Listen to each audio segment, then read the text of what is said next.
கரூர் விவகாரத்தில் அன்று முதலமைச்சர் விஜய் நடந்து கொண்ட விதமும் தற்போது முதலமைச்சர் ஆன பின் அவர் அளிக்கும் பதில்களும் பல்வேறு எதிர்மறையான விமர்சனங்களை பெற்று வருகிறது. நடிகராக இருந்து இன்று அரசியல்வாதியாக மாறியிருக்கும் விஜய் எனும் ஜோசப் விஜய் அவர்கள் அவரின் கரூர் தாவேகா பிரச்சாரத்தின் போது 40க்கும் அதிகமான பேர் உயிரிழந்த போது திமுக தான் இதற்கு காரணம் என சில நாட்கள் கழித்து பகிரங்கமாக குற்றம் சாட்டினார். ஆனால் ஒரு பக்கம் திமுக தலைவர் மு.க. ஸ்டாலினோ எந்த ஒரு தலைவரும் தனது தொண்டர்களும் ரசிகர்களும் இறக்க வேண்டும் என்று நினைத்திருக்க மாட்டார்கள். விஜய் அவர்களின் தாவேகா கரூர் பிரச்சார கூட்டத்தில் நடந்தது ஒரு மிகப்பெரிய தற்செயலான விபத்து என குறிப்பிட்டிருந்தார். ஆந்திராவில் அல்லு அர்ஜுன் நடித்த புஷ்பா 2 திரைப்படம் வெளியான போது திரையரங்குக்கு வருகை தந்த அல்லு அர்ஜுனை பார்க்க அங்கு அதிகப்படியான ரசிகர்கள் கூடினார்கள். அந்த கூட்டத்தில் ஒரு பெண் உயிரிழந்தார். அந்த விவகாரத்தை கையில் எடுத்த தெலுங்கானா அரசும் முதலமைச்சர் ரேவந்த் ரெட்டியும் இந்த கூட்ட நெரிசல் சம்பவத்துக்கு காரணமான நடிகர் அல்லு அர்ஜுனை கைது செய்தார்கள். தமிழ்நாட்டிற்கு எப்படி நடிகர் விஜயோ அதைவிட பல மடங்கு ரசிகர்களை ஆந்திரா மற்றும் தெலுங்கானா மாநிலங்களில் கொண்டிருப்பவர்தான் நடிகர் அல்லு அர்ஜுன். அல்லு அர்ஜுன் அந்த திரையரங்கிற்கு முன்னறிவிப்பின்றி வந்த காரணத்தினால் மட்டுமே அங்கு ஒரு உயிரிழப்பு ஏற்பட்டதாக கூறி தெலுங்கானா அரசு நடிகர் அல்லு அர்ஜுனை கைது செய்து ஒரு நாள் சிறையில் அடைத்தது. ஆனால் அதற்கு நேர்மாறாக கரூர் தாவேகா பிரச்சார கூட்டத்தில் 41 பேர் உயிரிழந்த போதும் கூட திமுக தலைவரும் தமிழக முதலமைச்சருமான மு.க. ஸ்டாலின் அந்த சம்பவத்திற்கு விஜய் காரணமாக அமைந்திருக்க மாட்டார் என்று எதிர்க்கட்சியாக இருந்தாலும் தமிழக வெற்றி கழகத்தின் தலைவர் விஜய்க்கு ஆதரவாக பேசியிருந்தார். ஆனால் நடிகராக இருந்து அரசியல்வாதியாக மாறிய விஜய் அவர்கள் அந்த கரூர் விவகாரத்தை எவ்வாறு கையாண்டார் என்பது அந்த நேரத்தில் பலரையும் கொதிப்படைய செய்தது. காரணம், தமிழ்நாட்டின் கரூர் மாவட்டத்தில் ஒரு திறந்த வெளியில் விஜய் தனது உரையை தொடங்கி சிறிது நேரத்திலேயே ஏற்பட்ட கூட்ட நெரிசல் காரணமாக நூற்றுக்கணக்கான மக்கள் மயக்கமடைந்தார்கள். 41 பேர் உயிரிழந்தார்கள். அவர்களில் பெரும்பாலானோர் குழந்தைகள் மற்றும் பெண்கள். கரூர் தாவேகா பிரச்சாரம் நடப்பதற்கு சில மணி நேரங்களுக்கு முன்பு நாமக்கல்லில் நடந்த பிரச்சாரத்தின் போது கூட அதிகப்படியான கூட்டம் கூடியது. மேலும் காவல்துறையினர் எச்சரிக்கையை மீறி தாவேகா தலைவர் விஜய் சென்ற வாகனத்தை நூற்றுக்கணக்கான ரசிகர்கள் பின்தொடர்ந்து சென்றார்கள். விஜய் அவர்கள் கரூர் பிரச்சாரத்திற்கு வருவதற்கு முன்பாகவே அவரது மெய்காப்பாளர்கள் மற்றும் உதவியாளர்களிடம் கரூர் போலீசார் எச்சரிக்கை விடுத்திருந்தார்கள். காரணம், கரூரில் அதிகப்படியான கூட்டம் கூடியிருந்தது.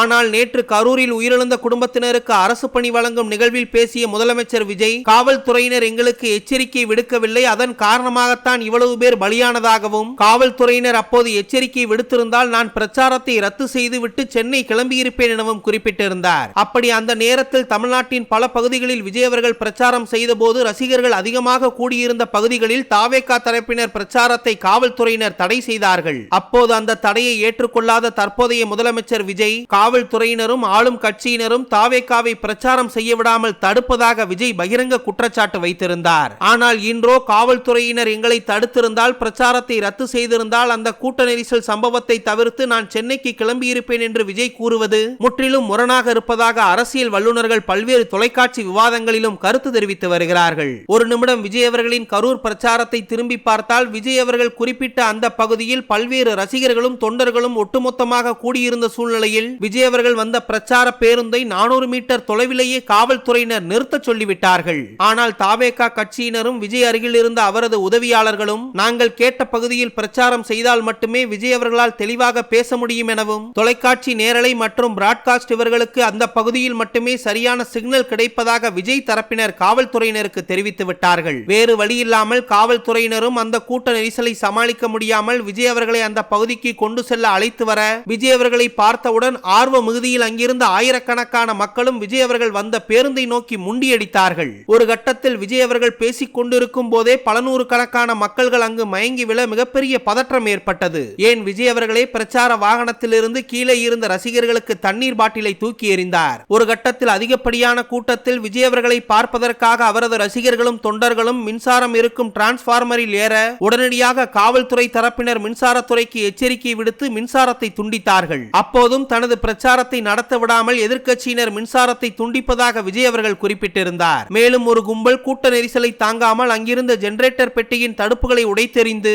ஜெனரேட்டர் இருக்கும் அந்த அறைக்குள் நுழைந்தார்கள். ஏன் அந்த கூட்டத்தில் ஒரு பகுதியினர் விஜய் வந்த அந்த பேருந்தினில் முண்டியடித்து விஜய் அவர்கள் வந்த அந்த பேருந்தினில் ஏற முயற்சி செய்தார்கள். டிரான்ஸ்பார்மர்கள், மரங்கள் இவற்றின் மீது தொண்டர்கள் அதிகப்படியாக ஏற ஒரு கட்டத்தில் பாரம் தாங்காமல் மரத்தின் கிளை முறிந்து கூட்டத்தின் ஒரு பகுதியின் மீது விழுந்தது. இதனால் நூற்றுக்கணக்கான மக்கள் நசுங்கி போனார்கள். விஜய் அவர்களின் அரசியலமைப்பான தமிழக வெற்றி கழகத்தின் ஒரு சில பேரணி ஏற்பாட்டாளர்கள் கூட்டத்தை மிகவும் குறைத்து மதிப்பிட்ட காரணத்தினால் மட்டுமே இவ்வளவு பேரை நிர்வகிப்பதில் ஏற்பட்ட சிக்கலும் அனுபவமில்லாத நிர்வாகமே இவ்வளவு பெரிய கூட்ட நெரிசலுக்கு காரணமாக அமைந்ததாகவும் சொல்லப்பட்டது. விஜய் அவர்கள் பிரச்சாரம் செய்து கொண்டிருக்கும் போதே நூற்றுக்கணக்கான பேர் மயங்கி விழ, குழந்தைகள், பெண்கள் என 41 பேர் உயிரிழந்து போக, கூட்ட நெரிசல் காரணமாக விஜய் அவர்கள் தனது பிரச்சாரத்தை முடித்துவிட்டு வாகனத்திற்குள் சென்று விட்டார். பேருந்தின் விளக்கை அணைத்துக் கொண்டு விஜய் அவர்கள் சென்றபோது அந்த சோகத்தின் அளவை அவர் அறிந்திருக்க வாய்ப்பில்லை என்றே கூற வேண்டும். ஏதோ ஒரு மிகப்பெரிய தவறும் அசம்பாவிதமும் நடந்திருப்பதை உணர்ந்த தாவேகா தலைவர் விஜய் மற்றும் அவரது உதவியாளர்கள், கட்சிக்காரர்கள், ரசிகர்கள் என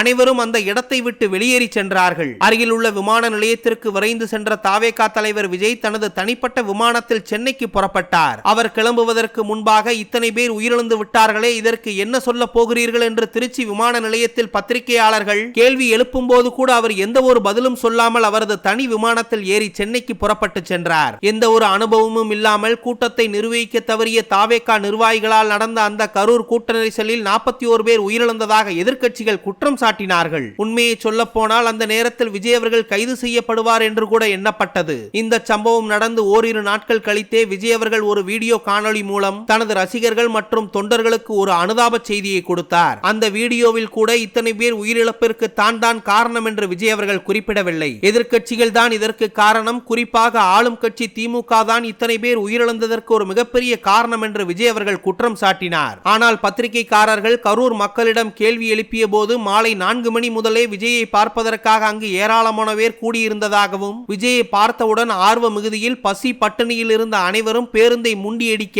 அதன் காரணமாகவே இத்தனை பேர் உயிரிழப்புக்கு ஒரு மிகப்பெரிய காரணமாக அமைந்ததெனவும் குற்றம் சாட்டியிருந்தார்கள் கரூர் மக்கள். விஜய் அவர்களின் இந்த கரூர் விவகாரம் இந்தியா மட்டுமல்ல, உலகம் முழுவதும் மிகப்பெரிய பேசுபொருளானது. காரணம், 41 பேர் உயிரிழந்தது என்பது சாதாரண விஷயமல்ல. இத்தனை பேர் உயிரிழப்புக்கு காரணமாக அமைந்த அந்த கரூர் பிரச்சார கூட்டத்தின் போது விஜய் அவர்கள் மௌனம் காத்ததாகவும், அன்று வாயை திறக்காமல் விஜய் அவர்கள் முதலமைச்சர் ஆனவுடன் இன்று எதிர்க்கட்சிகள் தான் காரணம் என்று மீண்டும் மீண்டும் எதிர்க்கட்சிகள் மீது பழியை சுமத்துவது நியாயமாக இல்லை என திமுகவை சேர்ந்த பலரும் விஜய் அவர்களின் கருத்திற்கு எதிர்ப்பு தெரிவித்து வருகிறார்கள். கரூர் விவகாரத்தில் உயிரிழந்த 41 பேர் குடும்பத்தினருக்கும் உயிரிழந்த ஒவ்வொரு நபருக்கும் தலா 20 லட்சம் ரூபாய் தாவேகா சார்பிலும், 10 லட்சம் ரூபாய் தமிழக அரசு சார்பிலும், 5 லட்சம் ரூபாய் இதர கட்சிகள் சார்பிலும் வழங்கப்பட்டது. ஒரு நடிகரை அந்த நேரத்தில் கட்சி ஆரம்பித்திருந்த ஒரு அரசியல் கட்சி தலைவரை பார்ப்பதற்காக வந்த தனிப்பட்ட கூட்டத்தில் 41 பேர் உயிரிழந்ததற்கு எதற்காக அவர்களுக்கு அரசு வேலை வழங்க வேண்டும் என இன்றைக்கு தமிழ்நாட்டில் TNPSC, group 4, group 3, group 2, group 1 என பல தேர்வுகளை எழுதிய பல மாணவர்களும் கேள்வி எழுப்பி வருகிறார்கள். காரணம், கடந்த 10 ஆண்டுகளுக்கும் மேலாக அரசு பணி கிடைக்காமல் நாங்கள் தவித்துக் கொண்டிருக்கும் சூழ்நிலையில் ஒரு நடிகரை பார்க்க வந்து உயிரிழந்த கூட்டத்தினர் நிவாரண தொகையையும் பெற்றுக்கொண்டு தற்போது அரசு வேலையும் பெற்றுக்கொள்வது